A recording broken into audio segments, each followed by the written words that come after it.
अस्सलाम वालेकुम, मैं हूं शाहजेब खानजादा। चेयरमैन सेनेट का इंतखाब हुकूमत और अपोजिशन दोनों के लिए डू और डाई का मामला बन गया है। हुकूमत ने वाज़ेह कर दिया है कि वो हर हरबा इस्तेमाल करेगी और कामयाबी हासिल करेगी, जबकि अपोजिशन शिकायत कर रही है कि उनके अराकीन को फ़ोन आना शुरू हो गए हैं। अगर मुदाखलत हुई तो वो हक़ाइक़ सामने लाएंगे। जबकि इलेक्शन कमीशन से आज PDM के उम्मीदवार यूसुफ रज़ा गिलानी को आर्जी रिलीफ तो मिल गया है, मगर अभी उनकी नाअहली का मामला ज़ेरे समाअत है और 22 मार्च को इस हवाले से अहम समाअत होगी। इस समाअत पर भी बात करेंगे, मगर पहले बात करते हैं चेयरमैन सेनेट के इंतखाब की। वज़ीर आज़म इमरान खान ने आज इत्तेहादी जमातों के रहनुमाओं से मुलाकात की, जिसमें वफाकी वज़ीर ज़ुबैदा जलाल, खालिद मकबूल सिद्दीकी और तारिक बशीर चीमा मौजूद थे। वज़ीर आज़म हाउस से जारी होने वाले एलामिया के मुताबिक इत्तेहादी जमातों ने वज़ीर आज़म इमरान खान की क़यादत पर भरपूर एतमाद का इजहार किया और चेयरमैन और डिप्टी चेयरमैन से मुतालिक वज़ीर आज़म के फैसले की हिमायत का इयादा किया। इसके अलावा वज़ीर आज़म ने तहरीक इंसाफ और इत्तेहादी सेनेटर्स को कल वज़ीर आज़म हाउस बुला लिया है।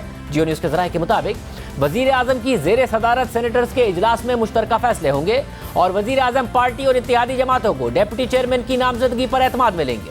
अहम बात यह है कि MQM डिप्टी चेयरमैन सेनेट के ओहदे के लिए अपनी ख्वाहिश का इजहार कर चुकी थी और अब MQM के रहनुमा खालिद मकबूल सिद्दीकी की वज़ीर आज़म से मुलाकात भी हुई है। मगर जियो न्यूज़ के ज़राए के मुताबिक इत्तेहादियों से मुलाकात से पहले वज़ीर आज़म की सरबराही में पार्टी रहनुमाओं का मुशावरती इजलास हुआ, जिसमें वज़ीर आज़म इमरान खान ने deputy chairman senate Khyber Pakhtunkhwa से लाने पर जोर दिया है। दूसरी जानिब आज 3 मुख्तलिफ इदारों से तहरीक इंसाफ की तवक्को के मुताबिक फैसले नहीं आए।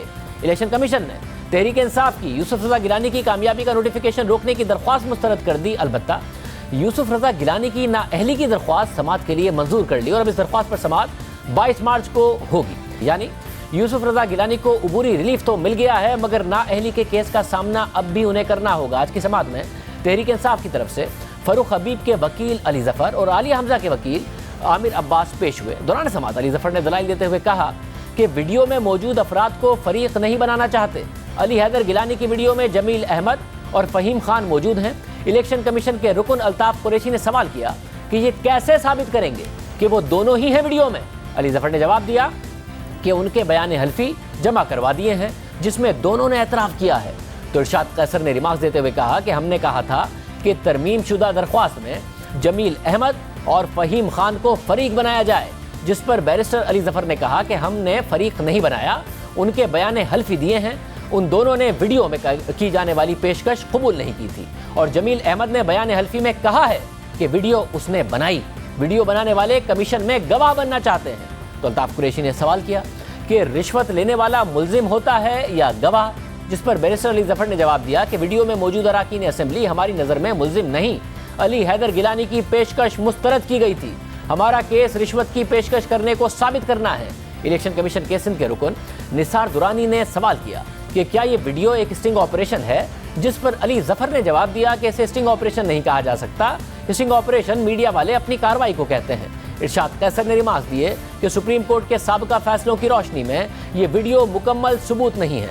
ये वीडियो सबूत का हिस्सा है, मुकम्मल सबूत नहीं है। अली ज़फ़र ने दलाइल दिए कि दोनों को पेशकश की गई थी, जो जुर्म है, जैसा कि कत्ल करने की कोशिश करना भी जुर्म है। और अली हैदर गिलानी ने अपनी वीडियो भी तस्लीम कर ली है। वीडियो में मौजूद अफराद की 2 मार्च को शनाख्त नहीं हो सकी थी। जमील अहमद और फ़हीम खान इलेक्शन कमीशन में पेश होने को तैयार हैं। जमील अहमद का बयान हल्फी है कि वोट के लिए अली हैदर गिलानी ने मुलाकात की और सारी गुफ्तगू रिकॉर्ड कर ली। कमीशन ने डस्का में सुमोटो लिया और नताइज रोक दिए। उस वक्त कमीशन ने टीवी देखकर ही फैसले किए थे, जिस पर इरशाद कैसर ने रिमार्क दिए कि कलमा पढ़कर कहते हैं कि हम न्यूट्रल हैं। अली ज़फ़र ने जवाब दिया कि मेरा नुक्ता यह नहीं कि कमीशन न्यूट्रल नहीं है। डस्का केस की समाअत में कमीशन ने वीडियोज़ देखकर फैसला किया था और किसी वीडियो की तस्दीक नहीं कराई थी। इरशाद कैसर ने रिमार्क दिए कि RO और DRO की बात हमारे लिए बराह रास्त सबूत होता है, उस वीडियो को जुज़वी शवाहिद के तौर पर लेंगे। अली ज़फ़र ने दलाइल दिए कि जैसे आपने डस्का केस में किया, ऐसे ही यूसुफ रज़ा गिलानी का नोटिफिकेशन जारी ना करें।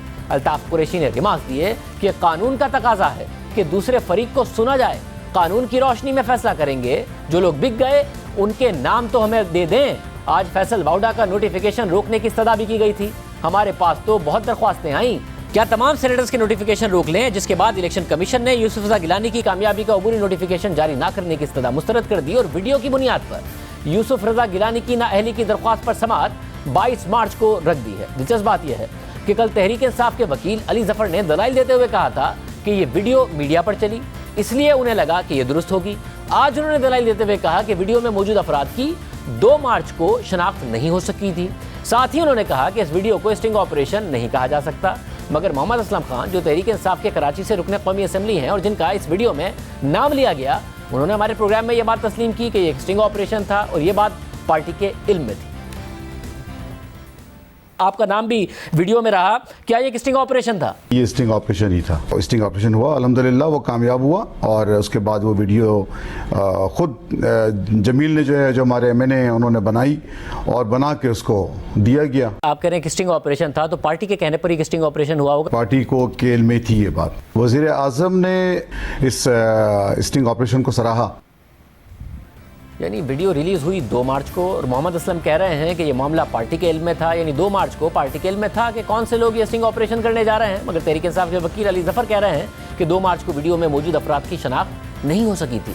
इसके अलावा इस्लामाबाद हाई कोर्ट ने आज यूसुफ रजा गिलानी की बतौर सेनेटर कामयाबी के खिलाफ तहरीक इंसाफ की दरख्वास्त नाकाबिल समाअत करार देकर खारिज कर दी है। साथ ही अली हैदर गिलानी को सूबाई असम्बली की रुकनियत से नाअहल करार देने की इस्तदा भी मुस्तरद कर दी। चीफ जस्टिस अतहर मिनल्ला ने दरख्वास्त गुजार तहरीक इंसाफ के रहनुमा अली नवाज ऐवान को मुखातिब करते हुए रिमार्क दिए कि आपकी अपनी सियासी जमात ने इस मामले पर इलेक्शन कमीशन से रुजू कर रखा है। अभी आपके पास शिकायत के इजाले के लिए मुतबादिल फोरम्स मौजूद हैं। अभी इलेक्शन प्रोसेस चल रहा है और इलेक्शन एक्ट के तहत आपके पास मुतबादिल फोरम्स मौजूद हैं। बताएं कि अदालत इन तमाम फोरम्स को नजरअंदाज करके कैसे इस रिट पटिशन पर समाअत करे। आप वोट फरोख्त करने का इल्जाम लगा रहे हैं, उनमें तो वो भी शामिल हैं जो आप में से ही हैं। आपका केस इलेक्शन कमीशन में चल रहा है, पहले उसी फोरम को इस्तेमाल करें। गैर जरूरी तौर पर अदालतों में सियासी मामलात लाना ठीक नहीं है। इसके अलावा आज सुप्रीम कोर्ट में डस्का में दोबारा इलेक्शन कराने के खिलाफ तहरीक इंसाफ की दरख्वास्त पर समाअत हुई। अदालत ने इलेक्शन कमीशन के फैसले को फौरी तौर पर मुअत्तल करने की तहरीक इंसाफ की दरख्वास्त मुस्तरद करते हुए कहा कि हुक्म इम्तना की दरख्वास्त का जायजा आइंदा समाअत पर लेंगे। इलेक्शन कमीशन के 8 मार्च के तफसीली फैसले का जायजा लेने के लिए वक्त दरकार है। बेंच के सरबराह जस्टिस उमर अता बंदियाल ने रिमार्क दिए कि हो सकता है कि पोलिंग डे से कबल ही समाअत मुकम्मल हो जाए। अदालत अब इस केस की मजीद समाअत 16 मार्च को करेगी। आइंदा समाअत पर इलेक्शन कमीशन से इंतखाब कलअदम करार देने से मुतालिक रिकॉर्ड भी तलब कर लिया गया है। और अहम बात यह है कि इलेक्शन कमीशन ने आज ही डस्का में रीपोलिंग का शेड्यूल तब्दील कर दिया है। पहले ये इलेक्शन 18 मार्च को होना था, मगर अब इसकी तारीख 10 अप्रैल कर दी गई है। इस पूरी सूरत हाल पर बात करेंगे क्योंकि सेनेट चेयरमैन का इंतखाब हुकूमत ने बहुत संजीदा लिया हुआ है, हर हाल में जीतना चाहती है। वफाकी वजीर फवाद चौधरी साहब हमारे साथ मौजूद है। फवाद चौधरी साहब, बहुत शुक्रिया। ज़ाहिर है हुकूमत पूरी कोशिश कर रही है कि सेनेट चेयरमैन अपना बनाएं। कल शिबली फराज साहब ने हमारे शो में कहा कि कम वोट में हम हर तरीके से चेयरमैन सेनेट बनाएंगे। आज उन्होंने इसकी वजाहत भी की अपने ट्वीट में कि सियासी जमहूरी और कानूनी हरबा हम इस्तेमाल करेंगे। मगर अपोजिशन का इल्ज़ाम है कि इदारे साइड में रहें, हमारे लोगों को कॉल्स आई हैं। सब क्या सियासी जमहूरी और कानूनी हरबे में इदारों की तरफ से कोई आर्म ट्विस्टिंग या दबाव शामिल है या नहीं है? देखिए जी, पहली बात तो ये है कि जो पॉलिटिकल पार्टीज हैं वो जाहिर है कि अपने अपना इक़दाम करेंगी और वो फैसला करेंगी। हम इसीलिए कह रहे थे कि हमें ओपन इलेक्शन की तरफ जाना चाहिए ताकि इस तरह के इल्जाम ना लगे। अब सच्ची बात तो ये है कि सेनेट का इलेक्शन तो बिल्कुल मजाक बन के रह गया। पहले जिस तरीके से हुआ, जो प्राइम मिनिस्टर साहब कह रहे थे, एक्चुअली उनकी एक जो तज्जिए का लफ्ज है वो दुरुस्त साबित हुआ। और इस वक्त जो इलेक्शन हो रहे हैं सेनेट में, उस पर इतने इल्जाम हैं कि हकीकत तो कई धुंध में ही खो गई है। इसलिए जो है हमें बहरहाल मेरे ख्याल में अब भी हुकूमत और अपोजिशन को बैठना चाहिए और तरीकाकार की तब्दीली लाजमी तौर के ऊपर करनी चाहिए। अब जहाँ तक आपके सवाल का ताल्लुक है, देखिए ये कहना बड़ा आसान है कि इदारे कर रहे हैं इस्तेमाल या वो कर रहे हैं। यानी जब आप हार रहे हो तो आप इदारों को मतून करना शुरू कर दें, जब जीत रहे हो तो आप कहेंगे नहीं हमारी बड़ी कामयाबी है। तो ये तो एक मेरा ख्याल है चीप पॉलिटिकल गिमिक है जो अपोजिशन मुसलसल खेल रही है। मगर सब 3 से 4 नंबर्स उनके ज्यादा हैं आपसे। अगर डार साहब नहीं भी आते और जमात इस्लामी भी अगर ना शिरकत करे तो क्या वजह है कि उन्हें हार अपनी नजर आ रही है? आप लोगों ने क्या सियासी तौर पर मैनेज कर लिया है नून लीग पीपल्स पार्टी या उनके इत्तेहादियों में से 3 से 4 सेनेटर्स को, जिसकी वजह से आप कह रहे हैं कि उन्हें अपनी हार नजर आ रही है? देखिए इस वक्त जो सिचुएशन है, टोटल जो ऐवान है वो 99 का है। उसमें अगर आप ओवरऑल नंबर देखें तो वो तकरीबन 47-49 के करीब है। इस वक्त हुकूमत अपोजिशन के डिवाइड होगी। और उसमें जो 4-5 इंडिपेंडेंट्स हैं उन्होंने डिसाइड करना है और वो जिधर जाएंगे उसका फैसला होगा। अब इंडिपेंडेंट्स के ऊपर जाहिर है अपोजिशन भी जोर लगाएगी और हुकूमत भी जोर लगाएगी, तो जिधर वो हो के तो उसका फैसला हो जाएगा। मगर फाजिल साहब, इंडिपेंडेंट आपने मैनेज कर भी लिए, तब भी आपको 1 से 2 अराकीन चाहिए होंगे, बल्कि 2 से 3 अराकीन ओपोजिशन साइड से। तो क्या कोई इत्तेहादी उनके मैनेज हुए हैं, या नून लीग पीपल्स पार्टी के अंदर से कुछ ऐसी वॉइसेस हैं, या फिर वाकयातन जो ओपोजिशन कह रही है कि इदारों की तरफ से उन पर दबाव डाला जा रहा है? देखिए, इदारों ने अगर दबाव डालना होता तो फिर वो गिलानी साहब का इलेक्शन भी मैनेज कर लेते, तो हमें ये सारी बातें जो है वो ना सुननी पड़ती। हम GDA की एक सीट सिंध में हार गए, इस्लामाबाद की एक सीट यहाँ पे हार गए। अगर वो 2 सीटें हमने जीती होती तो शायद आज ये मामला ही दरपेश ना होता। तो लिहाजा इदारों को हर चीज में लाना, मेरा ये ख्याल है कि अपोजिशन के लिए एक पब्लिसिटी स्टंट तो हो सकता है, लेकिन ये इसको जो है वो इससे ज्यादा अहमियत नहीं देनी चाहिए। अच्छा, मुझे साथ में ये भी बताइएगा कि जो वोट ऑफ कॉन्फिडेंस था वजीर आजम का, उसके बाद एक्सपेक्टेड था कि एक सियासी सर्टेनिटी आएगी, सियासी तौर पर एक अदम इस्तेहकाम ख़त्म होगा, मगर नज़र आ रहा है कि वो अपनी जगह पर मौजूद है। तो अगर आप चेयरमैन सेनेट जीत भी गए तो आपके ख्याल में वो अदम इस्तेहकाम ख़त्म हो जाएगा, या वो अदम इस्तेहकाम फिर भी जारी रहेगा, क्योंकि अब आधा टेन्योर हुकूमत का पूरा हो गया और अपोजिशन मुसलसल दबाव डाल रही है? पॉलिटिक्स के अंदर जो सर्टेनिटी है वो आपको रोजाना ही बरकरार रखनी पड़ती है, और एक पॉलिटिक्स जो है वो रोजाना का एक अब खेल है। और प्रेसिडेंट ओबामा ने 2013 में यही कहा था कि जिस किस्म का इंफॉर्मेशन वॉरफेयर इस वक्त है, हुकूमतों को अपनी इंफॉर्मेशन को और पॉलिटिक्स को मैनेज करने के लिए एक बहुत ही बड़ी स्ट्रेटजी चाहिए, और वो हर हुकूमत को अपनी बनानी पड़ती है और रोज की बुनियाद से बनानी पड़ती है। मगर फाजी साहब, इसके लिए कुछ ऐसे इकदामात भी वज़ीर आज़म करने को तैयार हैं ताकि उनकी जो कारकर्दगी है उस हवाले से तनकीद ख़त्म हो? पंजाब की हुकूमत पर, बुज़दार साहब पर मुसलसल तनकीद हो रही है, जो इत्तेहादी आपके साथ भी खड़े हैं। काफ लीग भी कहती है नहीं, कारकर्दगी से हम उनकी से मुतमिन नहीं हैं, उनके हटने की खबर आती है मगर फिर डिनायल आ जाता है हुकूमत की तरफ से। क्या वज़ीर आज़म का उन पर एतमाद बहुत ज़्यादा है और उन्हें लगता है कि वो इवेंचुअली डिलीवर कर जाएंगे, या फिर आपके पास कोई मुतबादिल नहीं है जिसकी वजह से आप उन्हें नहीं हटा पा रहे हैं? देखिए, ये बात यह है कि इंडिस्पेंसिबल तो कोई भी नहीं होता। और चार्ल्स डे गॉल ने कहा था कि graveyards are full of indispensable, तो रिप्लेसमेंट्स का तो कोई प्रॉब्लम नहीं होता। ये जो बुज़दार साहब हैं, इनको प्राइम मिनिस्टर साहब का एतमाद हासिल है, और कारकर्दगी भी प्राइम मिनिस्टर साहब की जो है वो सामने आती है और वोट दिखनी होती है। अब टीम की सिलेक्शन करना तो प्राइम मिनिस्टर साहब का एक प्रेरोगेटिव है, और वो जब तक मुनासिब समझेंगे वो चीफ मिनिस्टर साहब को रखेंगे। मगर आपको लगता है कि कारकर्दगी बेहतर किए बगैर जो सियासी इस्तेहकाम है, वो वोट ऑफ कॉन्फिडेंस हो, चेयरमैन सेनेट आप अपना बना लें, उससे आ सकता है? कारकर्दगी के ऊपर, या आप ये कहिए कि जो परफॉर्मेंस है, ये गवर्नमेंट की पॉलिटिक्स है, जिस तरह से मैंने अर्ज किया, ये रोजाना को मैनेज करने का काम है। ये कोई एक महीने में या 15 दिन में या एक वाक्य से नहीं होता। इसके लिए एक लॉन्ग टर्म पॉलिसी की जरूरत होती है, और उसमें यकीनन तौर के ऊपर मैं ये समझता हूँ कि हमारी कोताहियां भी रही हैं, और ये जो अनसर्टेनिटी की जो कैफियत आई है इसमें हमारी अपनी कोताहियां भी शामिल हैं। और फिर उससे लर्निंग क्या है कि वो रिपीट ना की जाए, वो आपको नज़र आता है? क्योंकि ज़ाहिर बड़ी अहम बात है कि आप कह रहे हैं कि हमारी अपनी भी कोताहियां हैं, तो उसमें लर्निंग क्या है, कैसे इसको रिपीट होने से बचाएंगे?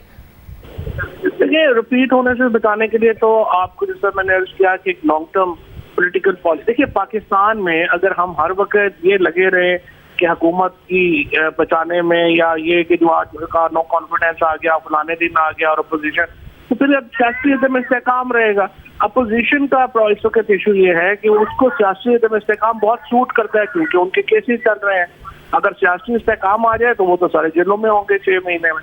लिहाजा हुकूमत की जो कोशिश होनी चाहिए वो तो यही होनी चाहिए कि अपोजिशन की पिच पे ना जाए, और एक इस्तेहकाम पैदा करने की जो है वो कोशिश हो।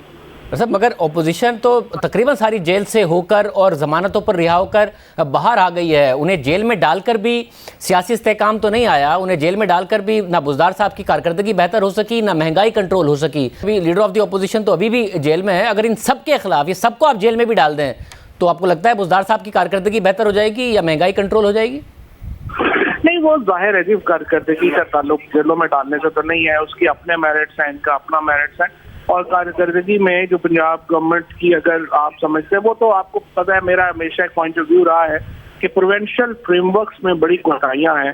हमने जो बहुत बड़ी एक गलती की, जो लोकल गवर्नमेंट इलेक्शन हमने नहीं कराया शुरू में, जिसकी वजह से एक पॉलिटिकल वैक्यूम है हमारे यहाँ निचली सतह के ऊपर, और उसका हमें खमियाजा तो बहरहाल भुगतना पड़ा है। बहुत शुक्रिया। फवाद चौधरी साहब हमारे साथ मौजूद थे। हुकूमत पूरी कोशिश कर रही है और कह रही है कि इदारों पर इसलिए इल्ज़ाम लगा रहे हैं क्योंकि अपोजिशन को हार नज़र आ रही है सेनेट चेयरमैन के इंतखाबात में। क्या वाकई अपोजिशन को हार नज़र आ रही है? हसन इकबाल साहब से पूछेंगे ब्रेक के बाद। हमारे साथ नून लीग के रहनुमा हसन इकबाल साहब मौजूद हैं। हसन इकबाल साहब बहुत शुक्रिया। ब्रेक से पहले हमारे साथ फवाद चौधरी साहब मौजूद थे और उन्होंने कहा कि अपोजिशन को शिकस्त नजर आ रही है सेनेट चेयरमैन के इंतखाबात में, इसलिए उन्होंने अभी से इदारों के ऊपर इल्जामात और इदारों की मुदाखलत की बातें और फ़ोन कॉल्स आने की बातें करना शुरू कर दी हैं। कल शिबली फराज साहब ने हमारे प्रोग्राम में कहा कि कम वोट में हम हर तरीका इस्तेमाल करेंगे कि हम ये सीट जीते हैं। आज उन्होंने फिर वजाहत की ट्वीट में कि सियासी जमहूरी और कानूनी हरबा इस्तेमाल करेंगे। तो आप लोगों को वाकई शिकस्त नजर आ रही है, इसलिए आप पहले इदारों पर इल्ज़ाम लगा रहे हैं? क्योंकि फवाद चौधरी साहब ने कहा कि अगर इदारे हमने इस्तेमाल करने होते तो फिर गिलानी साहब भी हार जाते। देखिए शाहजेब साहब, पिछले चंद दिनों से पाकिस्तान की सियासत के सीन पर एक हज़रत मौलाना मुफ्ती अखलाकियात में PhD इमरान अहमद नियाज़ी साहब दर्स दे रहे हैं कि जो ओपन बैलेट है होना चाहिए, सीक्रेट बैलेट से वफादारियाँ ख़रीदी जाती हैं और उसके क्या नुकसानात हैं। अब सेनेट के अंदर मुझे बताइए कि हुकूमती इत्तेहाद के 47 वोटर हैं और अपोजिशन इत्तेहाद के तकरीबन 53 वोटर हैं। वो कौन सी साइंस है, वो कौन सी अखलाकियात है, वो कौन से दर्स हैं जो अभी ये इमरान नियाज़ी साहब कौम को दे रहे थे, जिसके तहत वो अपने 47 को 52 या 53 कर लेंगे। सवाए इसके कि वो हॉर्स ट्रेडिंग करें, वो एक मंडी लगाएं, वो ख़रीदो फरोख्त करें, एन उसी तरह जैसे कि उन्होंने सेनेट में चेयरमैन के नो कॉन्फिडेंस के मौके पे 64 को 50 किया था। और ये बात साबित करती है कि इमरान साहब की सियासत का तुर्रा इम्तियाज़ है कि जहां उनका मफाद पे जद पड़ती है तो वो असूल का झंडा उठा लेते हैं, और जहां उन्हें अपना फ़ायदा नज़र आता है अपने असूलों को उठा के गटर में फेंक देते हैं। आपने मगर ऐसा एक बात साहब, आपने ये कहा कि ये जब आपने कहा कि हॉर्स ट्रेडिंग करेंगे क्योंकि 47 को कैसे 53 कर लेंगे और पैसा चलाएंगे, बिल्कुल उसी तरह जब आपने कहा तो मुझे लगा आप कहने लगेंगे बिल्कुल उसी तरह जिस तरह यूसुफ गिलानी साहब जीते हैं कि 178 थे मगर निकले हफीज शेख साहब के 164, मगर आपने हवाला दे दिया वोट ऑफ कॉन्फिडेंस का, उसमें तो थे 178 तो निकले वोट ऑफ कॉन्फिडेंस के 178 और वो सीक्रेट बैलेट भी नहीं था। गिलानी साहब की बड़ी पैरेलल मिसाल लगती है जो आप कह रहे हैं कि कौन सी साइंस है, वो वाली साइंस हो सकती है। उसकी साइंस देखिए, गिलानी साहब की जो साइंस है ना वो तो बिल्कुल अकल के मुताबिक है कि वहाँ पर उनके मुकाबले में वो उम्मीदवार थे जो वज़ीर ख़जाना इमरान साहब के, और इस वक्त जो मुल्क की मुआशी सूरत हाल है, जो हुकूमत की मुआशी पॉलिसियाँ हैं, उनका फीडबैक हर MNA को मिल रहा है। और हर MNA जानता है जब वो हल्के में जाता है लोग बिजली से किस तरह नाला है, महंगाई से किस तरह नाला है, और वो MNA ये भी जानता है कि जो हफीज़ शेख साहब हैं वो किसी के साथ उनकी शिकायत या मामलात पर भी दस्तयाब नहीं होते। तो उनके अंदर तो खुद नाराज़गियाँ मौजूद थी हफीज़ शेख साहब के हवाले से, तो लिहाजा वो तो कोई ऐसी अनहोनी नहीं हुई है कि अगर उन्होंने प्रोटेस्ट वोट दिए उन मुआशी पॉलिसियों पर जो हुकूमत परसू कर रही है, जिससे कि हर वोटर हुकूमत के भी अरकान असेंबली को बार बार बुरा भला कहता है या उन पर नाराज़गी का इजहार करता है, तो इसमें तो कोई ऐसी चंबे वाली बात नहीं। साहब, अगर हफीज शेख से इतने सारे लोग नाराज हो सकते हैं 14-15, तो 3-4 लोग क्यों नहीं हो सकते जो नून लीग के अंदर नून लीग से नाराज हो या फिर पीपल्स पार्टी के अंदर नाराज हो, आपके इत्यादी में किसी से नाराज हो, या ऐसा क्यों नहीं हो सकता कि 3-4 लोग हो जो संजरानी साहब से खुश हो? शाहजेब साहब, नाराज़गी जो है ना इनकम्बेंट से होती है, नाराज़गी जो है वो आपकी पॉलिसियों से होती है। ऑपोजिशन के अंदर तो कोई नाराज़ नहीं हो सकता माँ सवाए इसे आप उसको कि जिसे ख़रीद लें या जिसे आप दबाव से या किसी तरह वफादारी तब्दील करने पे मजबूर करें। ऑपोजिशन में तो कोई इक़्तिदार में नहीं है, कोई इनकम्बेंट नहीं है कि जिससे कोई नाराज़ होगा। तो इसलिए हुकूमत के पास ऑपोजिशन के 53 को 47 करने और अपने 47 52 या 53 करने का एक ही रास्ता है कि वो ख़रीदो फरोख्त करे, वो हॉर्स ट्रेडिंग करे, इसके अलावा कोई रास्ता नहीं। मगर साहब, आपके बयानिए से, आपके PDM के बयानिए से भी तो नाराज़ी हो सकती है, और जो PDM के बयानिए से नाराज़ होगा वो तो वैसे ही कुदरती तौर पर संजरानी साहब के बैकग्राउंड को देखते हुए उनके करीब होगा।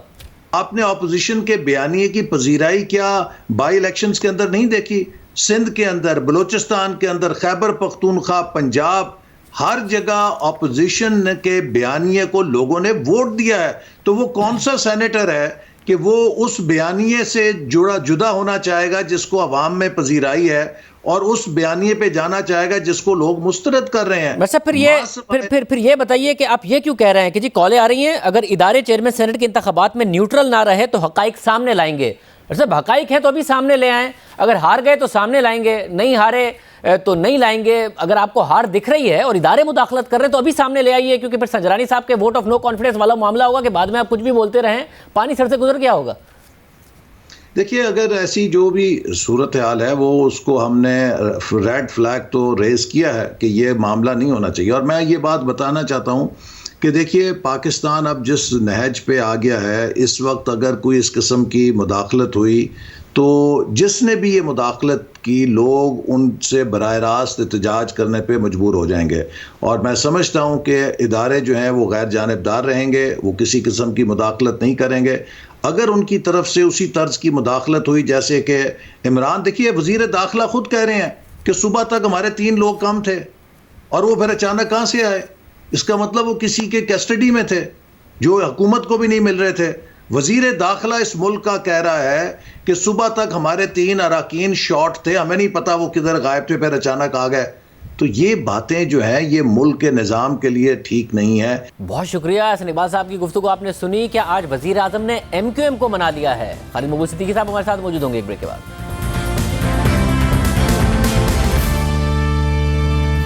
हमारे साथ MQM के रहनुमा खालिद मकबूल सिद्दीकी साहब मौजूद हैं। खालिद मकबूल सिद्दीकी साहब बहुत शुक्रिया। खालिद साहब, आपने हमारे प्रोग्राम में कहा था वाई नॉट MQM का चेयरमैन सेनेट या डिप्टी चेयरमैन सेनेट क्यों नहीं हो सकता। आज वज़ीर आज़म साहब की मुलाकात हुई, खबरें तो यही हैं कि आपको संजरानी साहब के नाम पर चेयरमैन सेनेट के लिए और खैबर पख्तूनख्वा से किसी डिप्टी चेयरमैन सेनेट के लिए मना लिया है वज़ीर आज़म ने। क्या मान गए आप? नहीं, हमने आज भी ये बात की थी कि वाई नॉट वाली ही बात, लेकिन हमने कहा था कि ये कोई ऐसा इशू नहीं है। असल चीज़ ये कि जो हमारी इंसानी हुकूक से मुतालिक जो मुतालबे हैं, जो हमारे सियासी मुतालबे हैं, उस पर कुछ नहीं हुआ है। तो ये डिप्टी चेयरमैन के लिए फिर हम हिमायत कर सकते हैं, आप देख लीजिए। फिर उसमें जो सूरत हाल है उसको वो हमें सूट भी नहीं करती है बहुत सारी चीज़ों के हवाले से। लेकिन इसमें 2-3 फैसले हुए हैं। मेरा ख्याल है चंद दिन में आपको लगेगा कि कराची के हवाले से जो मुकदमा लड़ रहे हैं उस पर कोई बेहतर सूरत हाल नजर आएगी इंशाअल्लाह ताला। साहब, आपको ये काफ़ी दफ़ा यकीन दहानी कराई गई है। 12 मार्च को जब ये चेयरमैन सेनेट का इंतखाब गुजर जाएगा उसके बाद भी आपको लगता है कि अमल दरामद होगा? क्योंकि आप 2.5 साल से मायूसी ही का इजहार करते आए हैं कि हुकूमत वादे करती है, पूरे नहीं करती है। हुज्जत तमाम करने वाले दिन हैं, फिर कोई वजह और जवाब भी नहीं रह जाएगा कि बहुत हर बार उनके ही उसके ऊपर मुतालबों पर हम साथ देते रहें। हमारे बुनियादी मुतालबे हैं उस पर कुछ चीज़ें तय हुई हैं और हफ्ता 10 दिन में इंशाअल्लाह ताला मुझे उम्मीद है कि बहुत बड़ा जो धचका है सेनेट का इंतखाब कौमी असम्बली में, उसके बाद सबको अंदाज़ा है कि सबको साथ लेके चलना ही में बका है, वरना हालात ने तो बड़ा मुश्किल में डाल दिया है सबको। तो फिर ये तय हो गया है कि इस वादे के तहत कि हुकूमत आपके के जो मुतालबात हैं वो पूरे करेगी और उसका फ़र्क आप कह रहे हैं कि चंद दिनों में नज़र भी आएगा। आप चेयरमैन सेनेट और डिप्टी चेयरमैन सेनेट के लिए मुत्तफिका जो भी उम्मीदवार है हुकूमत का उसको वोट देंगे। और अगर संजरानी साहब के अलावा डिप्टी चेयरमैन पर किस पर इत्तफाक हुआ? किसी पे इत्तफाक नहीं हुआ है। ये देंगे नहीं, जो भी तय कर लेंगे हमसे बैठ के तय करें, हमें बताएं कि यही ऑप्शन हैं। मतलब गफूर हैदरी साहब को झूठी ऑफर कर दी थी, वो तो मौलाना फजल की पार्टी से, आपको झूठी ऑफर भी नहीं की? निकल के मजाक कर रहे थे, उसको सीरियस ले लिया मीडिया ने, आई डोंट नो। तो आपको इजराय मजाक भी नहीं ऑफर किया? नहीं, हमें बीच में हमसे जब ये वाला तो बोला था कि बिल्कुल सही है। फिर आज परवेज खटक साहब और संजरानी साहब हमारे पास आए भी थे और हमने पूरी जो बात की जानी चाहिए वो कर दी थी। और हमने कहा था कि ये टेकन फॉर ग्रांटेड लेने वाला मामला भी जो है वो हम समझते हैं संजीदगी इसमें की कमी नजर आती है आप लोगों की जानिब से अब तक। क्योंकि हमने तो उस दिन आपने सुना होगा, हमने तो कहा था जो हमने आपसे वादे किए वो तो पूरे हो रहे हैं ना, और आपके वादे अभी तक पाइपलाइन में है। तो मेरा ख्याल अब वक्त आ गया है इतनी मुद्दत जितनी दी जा सकती थी वो मैक्सिमम है। तो एज ऑफ नाउ आप कह रहे हैं कि अभी भी डिप्टी चेयरमैन के ऊपर इन्हें आपसे डिस्कस करना है। अभी तक आपने फैसला नहीं किया आप किसको वोट देंगे, क्योंकि पीपल्स पार्टी का वक्त भी आपके पास आया था। नहीं, ये बात नहीं है भाई, वजीर आजम बताएंगे ना कि ये तय हो रहा है आपस में ना। हमने कहा आप पे छोड़ते हैं, आप तय करें, फिर हम आपसे डिस्कस कर लेते हैं। हमें उस हवाले से कोई अगर कोई हमारा इस पे वो होगा एतराज तो हम आपको बता देंगे। शख्सियत पर अगर कोई एतराज होगा, वरना जो वजीर आजम मुंतखब करेंगे वो एमकेएम से ना भी हुआ तो आपने माइंड बनाया हुआ है कि आप पीपल्स पार्टी के यूसुफ गिलानी साहब को वोट नहीं देंगे? जी, अभी तक तो कोई क्योंकि हुकूमत का हिस्सा है तो इसकी उम्मीद कम है, लेकिन देखते हैं कि वो क्या लेके आते हैं, किसको लेके आ रहे हैं सामने। बहुत शुक्रिया खालिद मकबूल सिद्दीकी साहब की गुफ्तगू आपने सुनी। प्रोग्राम में एक ब्रेक और उसके बाद जिक्र होगा कि वजीर आजम का vote of confidence stock market को कॉन्फिडेंस नहीं दे रहा है, मुसलसल गिर रही है। क्या वजह है, बात करेंगे एक ब्रेक के बाद। वजीर आजम ने एतमाद का वोट लिया, जिससे हुकूमत को यह तवक्को थी कि सियासी अदम इस्तेहकाम में कमी आएगी, मगर कारोबारी हलकों में गैर यकीनी की सूरत हाल बरकरार है। सिर्फ पिछले 5 ट्रेडिंग सेशंस में स्टॉक मार्केट 2021 के 2 महीने के सारे गेंस जाया कर चुकी है। 2 माह में 2500 पॉइंट्स बढ़ी, 47,000 की सतह तक पहुंची। 52 से 55,000 के लेवल की बातें होने लगी। Auto, textile, bank, cement, steel और दीगर सेक्टर्स के बेहतर रिजल्ट्स ने मार्केट को बढ़ाने में किरदार अदा किया। मुआशी सरगर्मियां खुलने की वजह से आने वाले दिनों में मजीद बेहतर रिजल्ट्स की तवक्को में मार्केट में मजीद इजाफे की पेशगोई की गई। स्टेट बैंक ने जब मॉनेटरी पॉलिसी में फॉरवर्ड गाइडेंस दी कि शरह सूद मुस्तहकम रहेगी और इजाफा हुआ भी तो माजी की तरह तेजी से नहीं होगा, तो मार्केट में मजीद एतमाद बहाल हुआ। मगर फिर अचानक मार्च के पहले हफ्ते में महंगाई की शरह में 15% इजाफा आया और फिर यूसुफ गिलानी के हाथों डॉक्टर हफीज शेख की शिकस्त ने मार्केट में ऐसी गैर यकीनी पैदा की कि 2 माह में मार्केट 2500 पॉइंट्स बढ़ी थी और सिर्फ 5 कारोबारी सेशंस में 2500 पॉइंट्स निकल गए हैं और मार्केट वहीं आ गई है जहां गुज़िश्ता साल के इख्तिताम पर थी। क्या वजह है कि मार्केट हफ्ते को वजीर आजम की तरफ से वोट ऑफ कॉन्फिडेंस लेने के बावजूद भी कॉन्फिडेंस नहीं दिखा रही है, एक भी दिन मस्बत सतह पर बंद नहीं हुई है? हमारे साथ मोहम्मद सुहेल साहब मौजूद हैं, CEO टॉपलाइन सिक्योरिटी। सुहेल साहब बहुत शुक्रिया। सुहेल साहब, वजीर आजम ने हफ्ते को एतमाद का वोट लिया, उससे पहले एक गैर यकीनी की सूरत हाल थी। मंडे को बाजार 500 पॉइंट्स प्लस खुलती है, मगर उसके बाद 800 पॉइंट्स माइनस, अगले दिन 900 पॉइंट्स माइनस और आज 500 पॉइंट से ज्यादा माइनस। क्या वजह है कि वोट ऑफ कॉन्फिडेंस के बावजूद कॉन्फिडेंस नहीं दिखा रही बाजार? शादी भाई, देखिए, मार्केट पिछले काफी महीनों से बहुत अच्छा परफॉर्म कर रही थी, वॉल्यूम्स बहुत ज्यादा थे और ये जो रैली थी ये रिटेल लेड थी, मतलब इंडिविजुअल सरमायाकार ज्यादा एक्टिव थे और उन्होंने बहुत बोरोइंग कर ली थी। जो बोरोइंग थी लास्ट वीक पे 50 अरब के करीब पहुंच गई थी, जो ऑफिशियल बोरोइंग होती है अगेंस्ट शेयर। कोई भी नेगेटिव न्यूज होती है उसका इफेक्ट मैग्नीफाई हो जाता है, बढ़ जाता है। तो आई थिंक और मार्केट अनएक्सपेक्टेड चीज़ों पर ज़्यादा रिएक्ट करती है। इसीलिए जब पिछले हफ्ते जो वजीर ख़जाना जो अनएक्सपेक्टेडली या जो एंटिसिपेट मार्केट नहीं कर रही थी वो अपनी सीट हारे, तो आई थिंक उसने ओवर लेवरेज मार्केट को एक ट्रिगर किया और मार्केट गिरना शुरू हुई। जहां तक वोट ऑफ नो कॉन्फिडेंस का आपने बिल्कुल सही कहा, कुछ उससे बेहतरी जरूर आई थी, मगर वो चीज़ एक्सपेक्टेड थी कि वजीर आजम कॉन्फिडेंस का वोट ले लेंगे। तो मेन जो मसला है वो सियासी अदम इस्तेहकाम होना एक ऐसी मार्केट में जो बहुत ज़्यादा ओवर लेवरेज थी। अच्छा, मगर पिछले क्वार्टर के रिजल्ट्स बहुत अच्छे आए और मार्केट में कॉन्फिडेंस आया। जो प्राइस टू अर्निंग मल्टीपल है मार्केट का 7-7.25 का है, जो खित्ते में बहुत ज़्यादा नीचे था। इसे तवक्को की जा रही थी कि 52-55 हज़ार पर बाजार जाएगी। तो क्या जो सियासी गैर यकीनी की सूरत हाल है वो क्या मार्केट ये एक्सपेक्ट कर रही है कि वो मुआशी सूरत हाल पर भी असरअंदाज होगी और शायद आने वाले दिनों में कंपनीज की अर्निंग्स पर भी असरअंदाज होगी, या सिर्फ जो सियासी गैर यकीनी है वो इस वक्त मार्केट को ड्राइव कर रही है? देखिए, वो दिसंबर के रिजल्ट थे जो मार्केट ने वैसे ही इनकॉर्पोरेट कर लिए थे। आने वाले महीनों में आई थिंक सबसे इम्पोर्टेंट, जिस तरह पाकिस्तान में हमने हिस्ट्री देखी है कि सियासी अदम इस्तेहकाम होता है तो फिर उसका बहुत फार रीचिंग और बहुत बुरे इफेक्ट इकोनॉमी पर भी होते हैं। तो बज़ाहिर अभी तो जो इंटरेस्ट रेट है और जो करेंसी पाकिस्तान की सिचुएशन है उससे तो लग रहा है कि जो मार्च के नंबर्स भी होंगे, चाहे वो प्रॉफिट कहें या डिविडेंड्स कहें, वो बेहतर होंगे। मगर जो इन्वेस्टर है वो बहुत आगे की सोचता है। इन्वेस्टर ने 2018 में भी देखा था क्या हुआ था, इन्वेस्टर्स ने 2008 में भी देखा था कि जब सियासी अदम इस्तेहकाम था तो इकोनॉमी के साथ क्या हुआ था। तो इसलिए शायद एक खदशा ज़रूर है कि अगर ये पॉलिटिकल इंस्टेबिलिटी चलती रही और वहाँ पर हालात बिगड़े तो इसका इम्पैक्ट इकोनॉमी पर भी और कॉर्पोरेट प्रॉफिट्स में आगे जाके शायद आ जाए। बहुत शुक्रिया मोहसिन साहब की गुफ्तगू आपने सुनी। प्रोग्राम में एक ब्रेक और एक और अहम खबर पर बात करेंगे।